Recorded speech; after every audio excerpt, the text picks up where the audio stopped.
Friends, ಇವತ್ತು ತೊಗರಿ ಬೇಳೆ ಹಾಕಿಬಿಟ್ಟು ಬೆಂಡೆಕಾಯಿ ಸಾಂಬಾರು ಮಾಡ್ತಾಯಿದ್ದೀನಿ. ತುಂಬಾ ಚೆನ್ನಾಗಿರುತ್ತೆ. ಮಾಡೋ ವಿಧಾನನೂ ಅಷ್ಟೇ ತುಂಬಾ ಸುಲಭ. ಇದು ಅನ್ನದ ಜೊತೆ ಮುದ್ದೆಗೆ ತುಂಬ ಚೆನ್ನಾಗಿರುತ್ತೆ. ಬನ್ನಿ ಮಾಡೋ ಮೆಥಡ್ ನೋಡೋಣ. ಫ್ರೆಂಡ್ಸ್, ಇಲ್ಲಿ ನಾನು ತೊಗರಿ ಬೇಳೆ ತೊಗೊಂಡಿದ್ದೀನಿ. ಒಂದು 100 ಗ್ರಾಮ್ ಅಷ್ಟಿದೆ. ಫಸ್ಟು ತೊಗರಿ ಬೇಳೆನ ಬೇಯಿಸ್ಕೊಳ್ಳೋಣ. ತೊಳೆದ್ಬಿಟ್ಟು ನಾನು ಬೇಯೋದಕ್ಕೆ ಎಷ್ಟು ಬೇಕು ಅಷ್ಟು ನೀರು ಹಾಕ್ಕೊಂಡು 2 ವಿಷಲ್ ಕೂಗಿಸ್ತಾ ಇದ್ದೀನಿ. ಫ್ರೆಂಡ್ಸ್, ಇದಕ್ಕೆ ನೀರು ಹಾಕ್ತಾಯಿದ್ದೀನಿ. ಈಗ ಸ್ವಲ್ಪ ಅರಿಶಿನ ಮತ್ತು ಸ್ವಲ್ಪ ಎಣ್ಣೆ ಹಾಕ್ಕೊಳ್ತಾ ಇದ್ದೀನಿ. ಕುಕ್ಕರ್ ಮುಚ್ಚಿ ಒಂದು ಸಲ ಮಿಕ್ಸ್ ಮಾಡ್ಕೋಬೇಕು. 2 ವಿಷಲ್ ಕೂಗಿಸ್ತೀನಿ. 2 ವಿಷಲ್ಗೆ ಚೆನ್ನಾಗಿ ಬೆಂದಿರುತ್ತೆ. ಫ್ರೆಂಡ್ಸ್, ಇದು ಹಾಕ್ತಾಯಿರಲಿ. ಬೆಂಡೆಕಾಯಿನ ಹುರ್ಕೊಳ್ಳೋಣ. ಇಲ್ಲಿ 1/4 kg ಬೆಂಡೆಕಾಯಿ ತೊಗೊಂಡಿದ್ದೀನಿ. ಒಣ ಬಟ್ಟೆಯಲ್ಲಿ ಚೆನ್ನಾಗಿ ಒರೆಸ್ಕೋಬೇಕು. ನೀರಲ್ಲಿ ತೊಳಿಬಾರ್ದು. ಸ್ವಲ್ಪ ಎಣ್ಣೆ ಹಾಕ್ಕೊಳ್ತಾ ಇದ್ದೀನಿ. ಸ್ವಲ್ಪ ಉಪ್ಪು ಮತ್ತು ಎಣ್ಣೆ ಹಾಕಿ ಹುರಿಯೋದ್ರಿಂದ ಬೇಗ ಲೋಳೆ ಎಲ್ಲ ಹೋಗುತ್ತೆ ಅಂತ. ನೀರಲ್ಲಿ ತೊಳಿಬಾರ್ದು. ನೀರಲ್ಲಿ ತೊಳೆದ್ರೆ ತುಂಬ ಹೊತ್ತು ಹುರಿಬೇಕಾಗುತ್ತೆ. ತುಂಬ ಅಂಟಂಟು ಆಗಿಬಿಡುತ್ತೆ. ಅಷ್ಟು ಚೆನ್ನಾಗಿರಲ್ಲ ಸಾಂಬಾರೆಲ್ಲ. ಅದು ಹಾಗೇ ಲೋಳೆ ಥರ ಕಾಣಿಸ್ತಾ ಇರುತ್ತೆ. ತಿನ್ನೋದಕ್ಕೂ ಒಂಥರ ಆಗ್ತಾ ಇರುತ್ತೆ.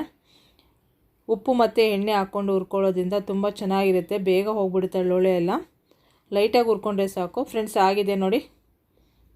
ಕಲರು ಚೇಂಜ್ ಆಗಿದೆ, ಗೊತ್ತಾಗುತ್ತೆ ಹುರಿದಿರೋದು. ಫ್ರೆಂಡ್ಸ್, ಇದನ್ನು ಒಂದು ಪ್ಲೇಟಿಗೆ ತೆಗೆದಿಟ್ಕೊಳ್ತಾ ಇದ್ದೀನಿ. ಇದೇ ಪಾತ್ರೆಗೆ 1 ಸ್ಪೂನ್ ಎಣ್ಣೆ ಹಾಕ್ಕೊಳ್ತಾ ಇದ್ದೀನಿ. ಒಂದು ಮೀಡಿಯಮ್ ಸೈಜ್ ಈರುಳ್ಳಿ ಹಾಕ್ಕೊಳ್ತಾ ಇದ್ದೀನಿ. 4 ಬೆಳ್ಳುಳ್ಳಿ ಹೆಸರು, 2 ಟೊಮೊಟೊ ಹಾಕ್ಕೊಳ್ತಾ ಇದ್ದೀನಿ. ಒಂದು 4 ಬ್ಯಾಡಗಿ ಮೆಣಸಿನ್ಕಾಯಿ. ಇದನ್ನು ಹುರ್ಕೊಳ್ಳೋಣ. ಸ್ವಲ್ಪ ಕಲರ್ ಚೇಂಜ್ ಆದರೆ ಸಾಕು. ಏಕೆಂದರೆ ಹಸಿ ಸ್ಮೆಲ್ಲೆಲ್ಲ ಇರುತ್ತೆ ಈರುಳ್ಳಿದು ಟೊಮೊಟೊದೆಲ್ಲ. ಹುರ್ಕೊಂಡು ಮಾಡೋದ್ರಿಂದ ಟೇಸ್ಟು ಚೆನ್ನಾಗಿರುತ್ತೆ. ಸ್ವಲ್ಪ ಅರಿಶಿನ ಹಾಕ್ಕೊಳ್ತಾ ಇದ್ದೀನಿ. 1 ನಿಮಿಷ ಹುರ್ಕೊಂಡ್ರೆ ಸಾಕು.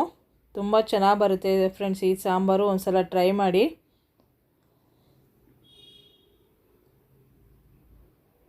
ಫ್ರೆಂಡ್ಸ್, ಆಗಿದೆ ನೋಡಿ. ಇಷ್ಟಾದರೆ ಸಾಕು.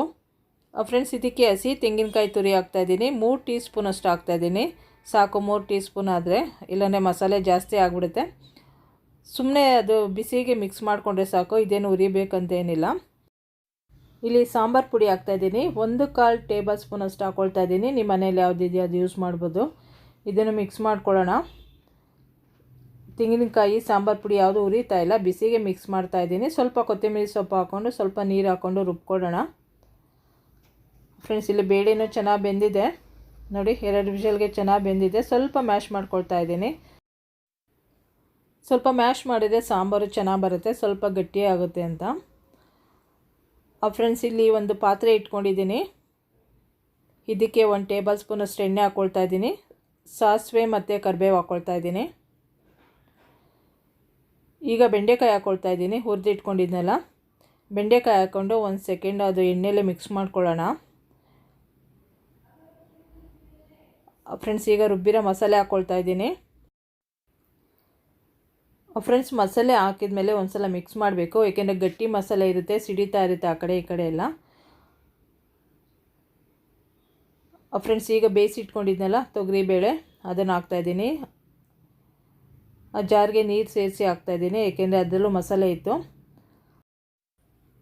ಫ್ರೆಂಡ್ಸ್, ಹಾಕಿದ ಮೇಲೆ ಮಿಕ್ಸ್ ಮಾಡ್ಕೊಳ್ಳೋಣ. ಏಕೆಂದರೆ ಬೇಳೆ ಎಲ್ಲ ತಳದಲ್ಲಿ ಕೂತಿರುತ್ತೆ. ಈಗ ರುಚಿಗೆ ಉಪ್ಪು ಹಾಕ್ಕೊಳ್ತಾ ಇದ್ದೀನಿ. ನಾನು ಇನ್ನೂ ಸ್ವಲ್ಪ ನೀರು ಹಾಕ್ಕೊಳ್ತೀನಿ. ಏಕೆಂದರೆ ಅದಿನ್ನೂ ಕುದಿ ಬಂದ ಮೇಲೆ ಗಟ್ಟಿ ಆಗಿಬಿಡುತ್ತೆ ನೋಡಿ. ಸ್ವಲ್ಪ ಗಟ್ಟಿ ಇದೆ ಅಂತ. ಫ್ರೆಂಡ್ಸ್, ಇದು 4 ರಿಂದ 5 ನಿಮಿಷ ಕುದಿ ಬಂದರೆ ಸಾಕು. ಏಕೆಂದರೆ ಬೆಂಡೆಕಾಯಿ ಹುರ್ಕೊಂಡು ಮಾಡಿರ್ತೀವಲ್ಲ, ಬೇಗ ಬೆಂದುಬಿಡುತ್ತೆ. ಬೇಳೆ ಎಲ್ಲ ಬೆಂದಿರುತ್ತಲ್ಲ, ಬೇಗನೆ ಆಗುತ್ತೆ. ಹಸಿ ಸ್ಮೆಲ್ ಹೋದರೆ ಸಾಕು.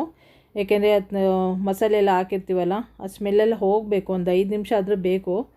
ಆ ಟೇಸ್ಟ್ ಆವಾಗಲೇ ಚೆನ್ನಾಗಿರೋದು ನೋಡಿ. ಕುದೀತಾ ಇದೆ. ಒಂದು 2 ನಿಮಿಷ ಆಗಿದೆ. ಫ್ರೆಂಡ್ಸ್, ತುಂಬ ಚೆನ್ನಾಗಿರುತ್ತೆ ಈ ಸಾಂಬಾರು. ಏಕೆಂದರೆ ಬೇಳೆ ಹಾಕಿ ಡಿಫ್ರೆಂಟ್ ಟೇಸ್ಟ್ ಇರುತ್ತೆ. ಮುದ್ದೆ ಅನ್ನದ ಜೊತೆ ತುಂಬಾ ಚೆನ್ನಾಗಿರುತ್ತೆ. ಫ್ರೆಂಡ್ಸ್, ಒಂದು ಸಲ ಟ್ರೈ ಮಾಡಿ, ಕಾಮೆಂಟ್ ಮಾಡಿ ನಿಮಗೆ ಈ ರೆಸಿಪಿ ಇಷ್ಟ ಆದರೆ. ನೋಡಿ, ಕುದೀತಾ ಇದೆ. ಫ್ರೆಂಡ್ಸ್, ಆಗಿದೆ. ಒಂದು 5 ನಿಮಿಷ ಕುದಿ ಬಂದಿದೆ. ಫ್ರೆಂಡ್ಸ್, ನಿಮಗೆ ಈ ತೊಗರಿಬೇಳೆ ಬೆಂಡೆಕಾಯಿ ಸಾಂಬಾರು ಇಷ್ಟ ಆಗಿದ್ದರೆ ಲೈಕ್ ಮಾಡಿ, ಶೇರ್ ಮಾಡಿ, ನನ್ನ ಚಾನಲ್ಗೆ ಸಬ್ಸ್ಕ್ರೈಬ್ ಮಾಡ್ಕೊಳ್ಳಿ. ಹೊಸ ವಿಡಿಯೋ ಅಪ್ಲೋಡ್ ಮಾಡಿದಾಗ ಫಸ್ಟು ನಿಮಗೆ ನೋಟಿಫಿಕೇಷನ್ ಬರುತ್ತೆ. Thank you.